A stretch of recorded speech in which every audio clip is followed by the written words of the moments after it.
Welcome to vidonko.com। আমি সঙ্গীতা, তোমাদের ম্যাথসের teacher.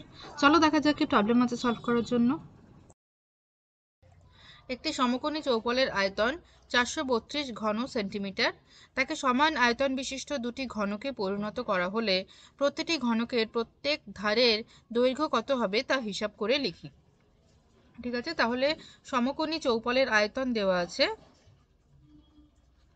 আয়তন হচ্ছে 432 সেন্টিমিটার কিউব। তো এটাকে ভেঙে দুটো ঘনক তৈরি করা হয়েছে। ঠিক আছে, দুটো ঘনক তৈরি করা হয়েছে, তাহলে প্রত্যেকটা ঘনকের আয়তন কত হবে? প্রতিটি ঘনকের আয়তন ভাগ হয়ে যাবে 2 দিয়ে, 432 ডিভাইডেড বাই 2। তো তখন এটা হবে 2 2 4, 2 16 32, 216 সেন্টিমিটার কিউব। তাহলে এক একটা ঘনকের আয়তন হচ্ছে 216 সেন্টিমিটার কিউব।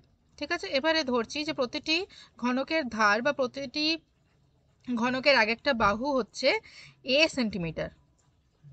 ঘনকের বাহু একটা সাইড হচ্ছে a সেন্টিমিটার, তাহলে আয়তন হবে, বাহু বা ধার যেটা এখানে বলছে সেটা হচ্ছে a সেন্টিমিটার, তাহলে আয়তন হবে a cube centimetre cube.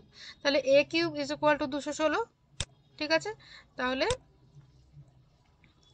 a cube is equal to 216, therefore a is equal to cube root of 216, cube root of 216 করলে আসে 6। চলো একবার দেখে নিই। 216 এটাকে যদি 2 দিয়ে করি, 2 একে 2, 2 8 16, 2 5 10, 2 4 8, 2 27, ঠিক আছে, 3 9, 3 3 3 1।